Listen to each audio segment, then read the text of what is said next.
Oke, selamat siang everybody dan selamat datang di channel saya, Seniman Amatir Desa. Kali ini gue buat konten tentang motivasi ya. Ini pertama kalinya sih gue bikin konten motivasi. Soalnya banyak yang DM gue, banyak yang bertanya ke gue, coba bang sekali-sekali bikin konten motivasi gitu. Karena ya gue nggak tahu sih, ini gue nyoba aja, mudah-mudahan bermanfaat buat kalian semua dan bisa menjadi solusi yang terbaik buat kalian semua. Dan ini ada yang bertanya ke gua, ada yang DM ke Instagram gua. Dia bertanya gitu sama gua. Ini datangnya dari Mas Jul. Dia bertanya kayak gini. Bro, gimana cara lu nyari solusi saat lu sedang di fase berantakan atau sedang benar-benar lagi di bawah tapi nggak ada satu orang pun yang ngerti? Jadi gini, Mas Jul, gue kasih tahu ya. Ini gue mau cerita tentang pribadi gue sendiri, tentang diri gue sendiri. Dan ini sama percis yang seperti Mas Jul tanyain ke saya. Jadi gini Mas Jul, gue pernah ada di posisi itu, benar-benar lagi di bawah, benar-benar berantakan dan benar-benar down. Waktu itu nggak ada satupun yang ngerti Mas Jul, nggak ada. Orang tua gue, saudara gue, teman-teman gue nggak ada yang ngerti. Bahkan nggak ada yang mau nolongin. Gue pernah ada di fase itu. Cuman gue berkaca diri gitu, dan gue gak nyalain siapa-siapa, gak nyalain semua orang, gak nyalain nyokap gue, gak nyalain saudara gue, gak nyalain teman-teman gue, sahabat gue, enggak. Lo tau gak Mas Jule, siapa yang gue salahin? Tapi diri gue sendiri. Mungkin gue udah melangkah di hal yang salah, udah jalan di jalan yang salah gitu, menurut gue. Karena kebanyakan orang di Indonesia, bahkan di dunia mungkin ya, di saat kita lagi seneng, jangankan saudara, temen yang jauh sekalipun pasti dia datang. Kalau dia tahu kita lagi seneng, nanyain kabar lah, apalah, ya kan? Tapi kalau kita lagi down, jangankan saudara, temen pun gak ada. Nah, disitulah kesalahan kita, kesalahan gua, dan yang mungkin termasuk kesalahan Mas Jul juga. Disitulah bodohnya kita, bodohnya gua gitu.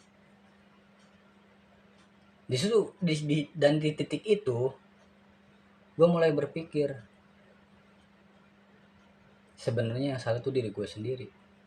Dan ada satu cerita yang ini benar-benar membuat gue harus bangkit gitu. Jadi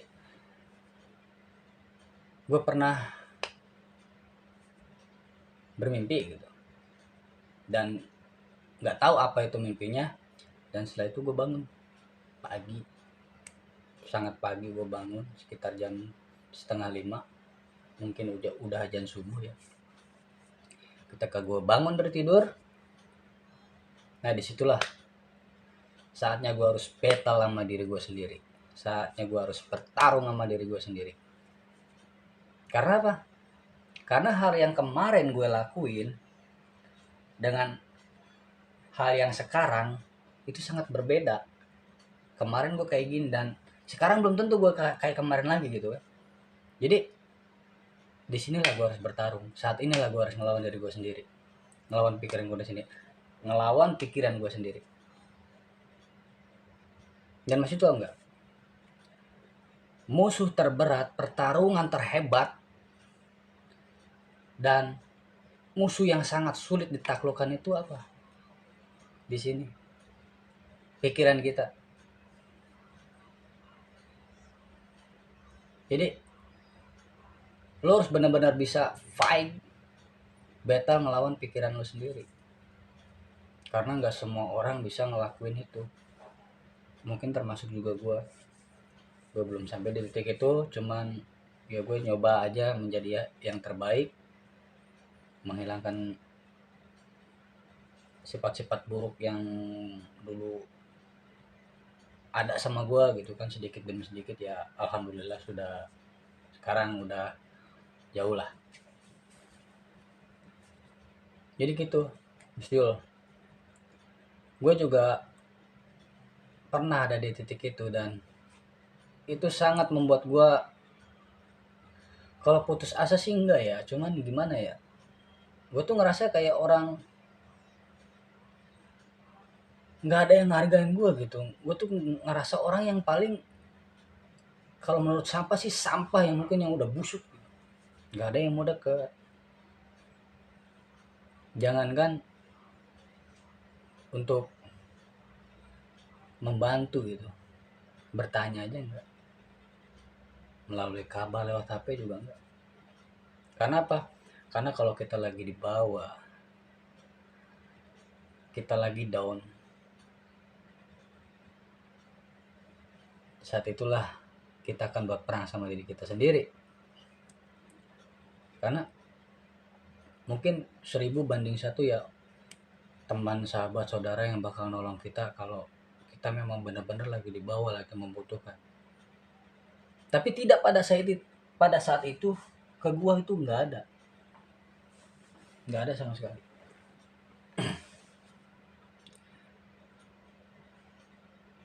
Tapi gua masih bisa yakin gitu, gue ngerasa yakin kalau gua tuh bisa bangkit, bisa kayak orang-orang. Masih tau nggak, ketika gua down, gua ngeliat semua orang yang gua kenal, bahkan yang gua nggak kenal tuh senang semuanya. Kayaknya nggak ada yang kayak gua gitu. Pikiran berantakan, kondisi lagi down di bawah, lagi susah. Tapi gue ngeliat semua orang enggak, full senyum semuanya. Tapi udah saat itu yang gue pikirin, gimana caranya gue harus maju, gimana gue caranya harus bangkit. Ya gue coba berpikir.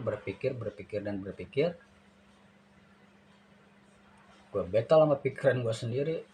Gue mencari tahu apa kesalahan gue yang pernah gue lakuin, dan di situ gue nggak pernah dapat solusi. Hidup gue tetap sama. Dan gue jujur terus terang Mas Jul,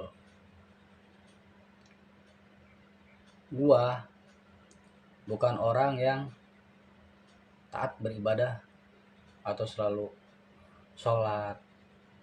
Intinya menghadap Allah atau Tuhan itu sangat jarang. Sampai sekarang saya akuin, saya jujur, gue jarang banget sholat.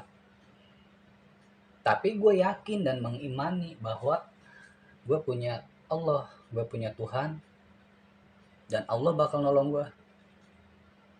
Walaupun gue belum bisa gitu beribadah dengan baik. Yang penting menurut gue bisa berbuat baik sama orang, begitupun orang akan berbalik berbuat baik sama kita. Jadi itu yang gue lakuin. Ketika gue nggak dapat solusi, ketika gue kalah sama pikiran gue, di saat itulah gue ambil sejadah, gue wudhu, setelah itu gue sholat. Dan setelah gue sholat, seketika itu pikiran gue damai, plong gitu. Cuman yang gue pikirin masih ada. masalah gue tuh masih menumpuk. Tetapi anehnya hati gue tuh ngerasa damai dan ngerasa gue tuh ada yang ngebimbing dan ngerasa gue tuh ada yang nemenin dan ngerasa gue tuh ada yang ngelindungin. Karena gue yakin dan gue percaya sejahat-jahatnya gue, seburuk-buruknya gue, tetapi kalau gue percaya dan yakin kepada Tuhan gue, kepada Allah Subhanahu wa Ta'ala, Dia akan nolong gue dengan cara apapun. Dan itu yang gue rasain, dan sampai saat ini, sampai sekarang gue ngerasa lebih baik lah dari hidup gue yang kemarin-kemarin. Jadi intinya gitu aja Mas Jul. Coba lu bangkit dari keterpurukan lu dan coba lu cari tahu apa kesalahan lu. Dan di situ lu bakal dapat solusinya. Intinya gitu aja. Dan pertanyaan dari Mas Jul sangat sangat menginspirasi saya, karena dulu saya juga pernah ada di titik itu, dan akhirnya saya menemukan pertanyaan itu untuk diri gue sendiri. Jadi intinya pertanyaan Mas Jul itu menginspirasi gue dan memotivasi gue supaya gue jadi lebih baik lagi. Terima kasih banyak dan semoga ini bermanfaat buat semua orang, khususnya Mas Jul yang nanya ke gue. Dan untuk kata-kata terakhirnya saya ucapkan assalamualaikum warahmatullahi wabarakatuh, dan jangan lupa share, subscribe, dan ada pertanyaan komen saja di bawah. Terima kasih. Salam ketemu kembali bersama gua di channel gua, Seniman Desa Amatir. See you next time.